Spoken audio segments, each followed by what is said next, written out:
everybody, I'm Natalia Bonner. Welcome back. I'm so excited to have you here today. So today I have two really fun designs that I get to share with you. First, we're going to start with a border design, and then at the end of the video I'm going to show you a fun little design that you can free motion quilt in a sashing. So before we get started with this design, what am I quilting on? Well, you know that I have a brand new class coming soon. It actually begins June 24th, 2023, called Border Builder Bootcamp. In this fun class, I'm going to be teaching you step by step how to machine quilt 10 awesome border designs using my brand new Sway machine quilting rulers. So the border design that I'm going to be quilting out here today is around the outside border on my panel for this new class. If you are enrolled in this new class, once you load your quilt on your machine, if you're working on a long arm like I am here, you're going to want to start like I do at the top of your quilt. You'll baste around the top of the quilt, and then we'll start quilting from left to right across the quilt. So in this video, you'll see a little bit that I'll start down on the left side, work up across the top, and then down the right side as far as my throat space will allow. Now, before we do load that quilt on the machine, for this border, we are going to do just a little bit of measuring. So make sure you watch this video all the way through before you load your quilt on your machine. And then for the remainder of the border designs, you can actually do all of the markings once your quilt is loaded onto the long arm machine. The rulers that we're going to be using here today are the Sway 3 and the Sway 4 machine quilting rulers.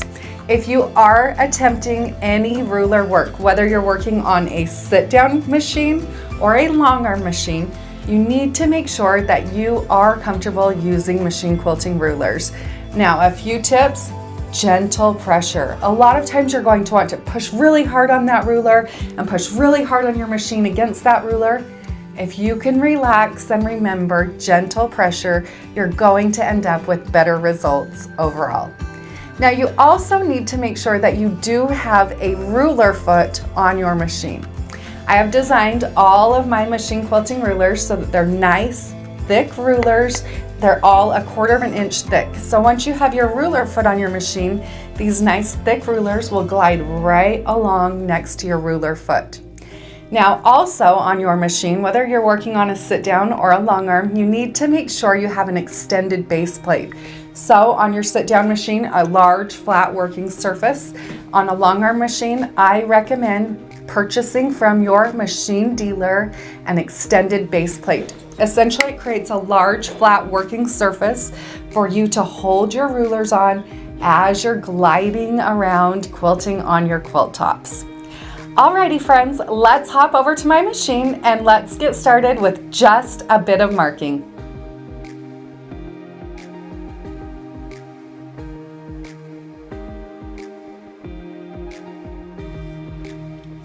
So here's this fun border around the outside of my Border Builder Bootcamp panel.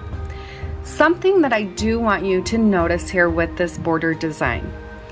Because I am quilting on the panel that I purchased from Honest Fabrics, this is the 50 by 60 inch size, notice over on the left side how my scallop to the left side is only about 4 inches.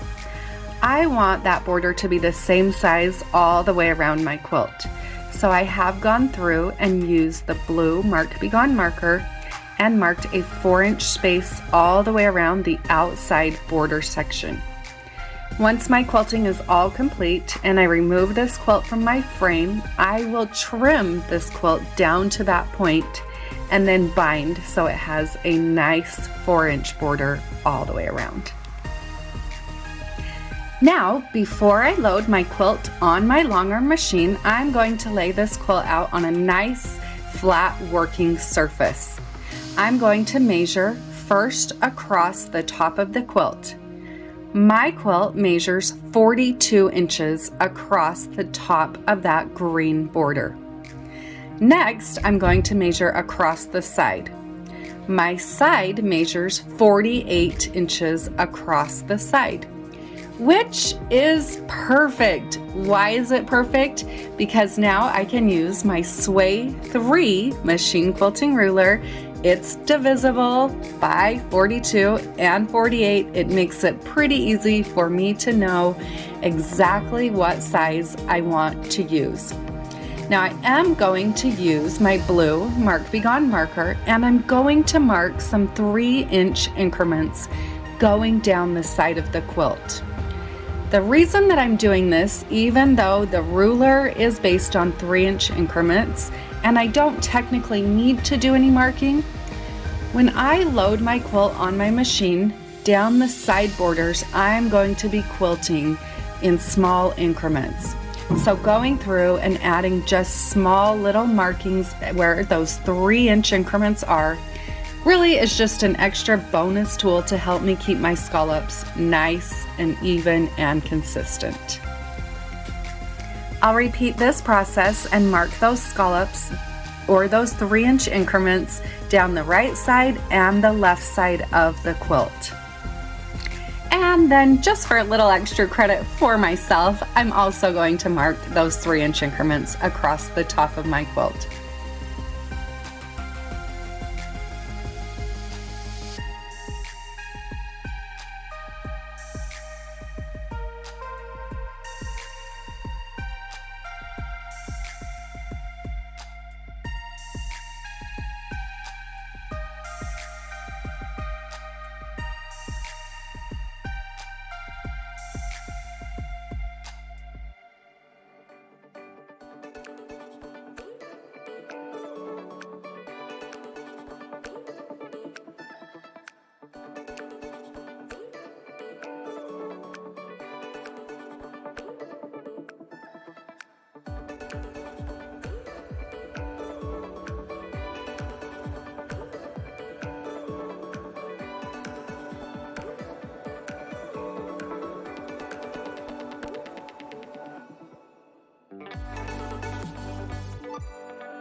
Now it's time to load this quilt onto my long arm machine. If you are working on a domestic machine, you're going to want to sit down and baste this quilt nice and flat, and then we'll probably work more from the center to the outside and you'll quilt this border last. On a long arm machine, if you're like me, first I'll load my backing, then I'll add my batting. I'm going to be using 1 layer of the Quilter's Dream batting here. And then next I'll load my top. I like to baste along the top edge of my quilt and then down the sides as far as my throat space will allow. Now that my quilt is loaded on my machine, I'm ready to begin quilting. Because I've determined that I'm going to be using 3-inch curves, here I'm starting with the Sway 3 machine quilting ruler. I'm starting on the left side of the quilt as far down as my throat space will allow. From there, I'll stitch up the left side, and then once I reach the corner, I'll turn at the corner and stitch right across the top of that quilt, stitching those 3-inch curved circles. Here I'm using my Sway 3 machine quilting ruler. Right through the center of that curved end of the Sway 3 machine quilting ruler, you'll notice that there are a few straight lines that go right through the center of that circle. I'll line the straight line that's right through the center of the circle up with the edge of the border on the ditch, and then I'll hold the ruler and stitch my curve. This curve on this ruler is designed to quilt a perfect 3-inch circle. Once I've stitched those curves all the way across from left to right, I end up with this fun, simple scallop border. I like to dress my borders up a bit, so now I'm going to incorporate the Sway 4 machine quilting ruler. Again, I'll start on the left side of my quilt as far down as my throat space will allow.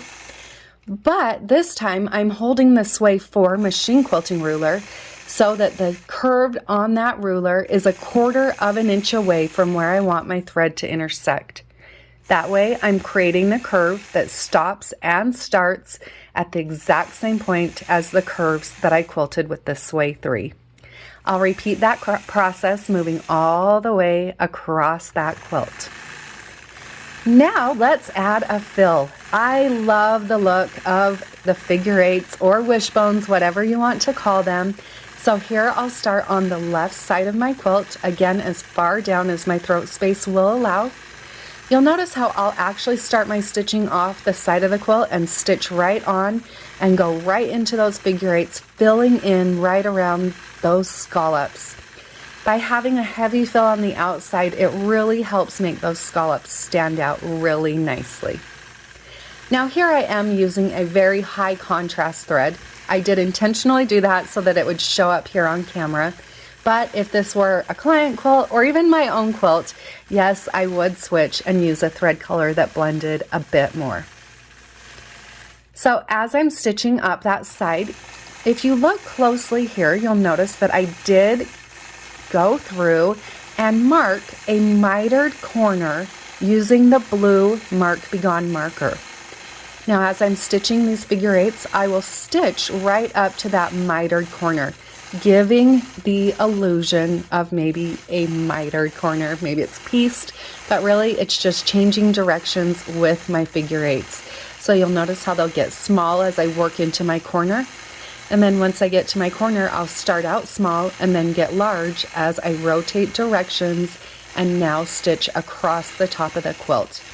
Again, remember I've marked with the blue Mark Be Gone line, that straight line, indicating where I will trim the quilt down to once my quilting is complete.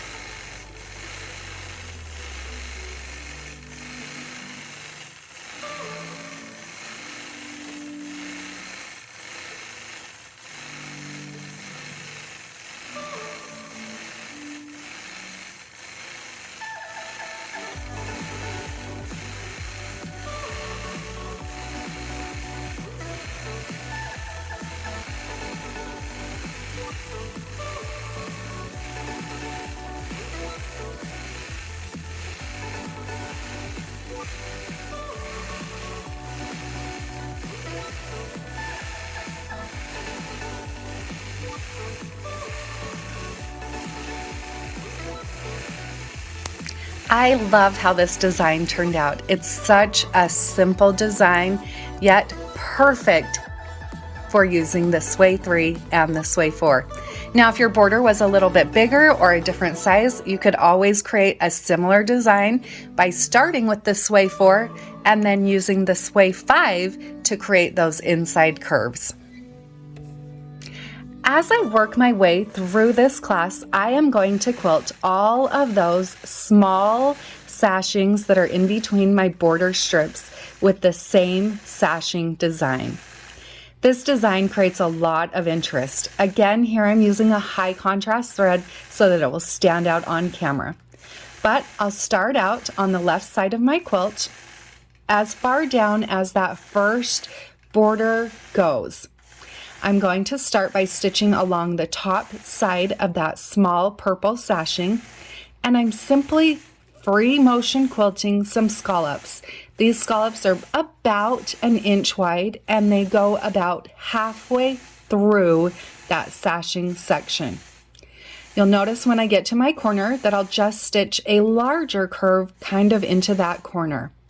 Now, because this is completely hand guided, they are not perfect, but that's okay. The end result, you'll never know. Once I've stitched that design all the way across, so from left to right, then I'm going to come back, filling in the bottom side of this small sashing with another set of those simple curved lines. However, this time I'm offsetting them so that they will finish or come right into the center of those previous curves, creating this really cool secondary design.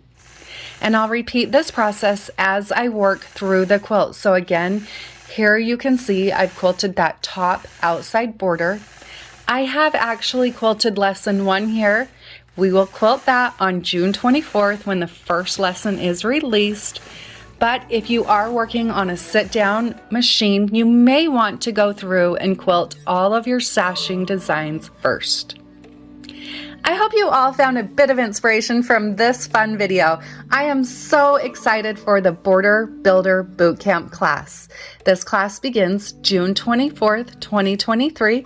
You can now enroll on our website, peaceandquilt.com, and make sure to order your Sway 3, Sway 4, and Sway 5 machine quilting rulers to quilt these awesome border designs.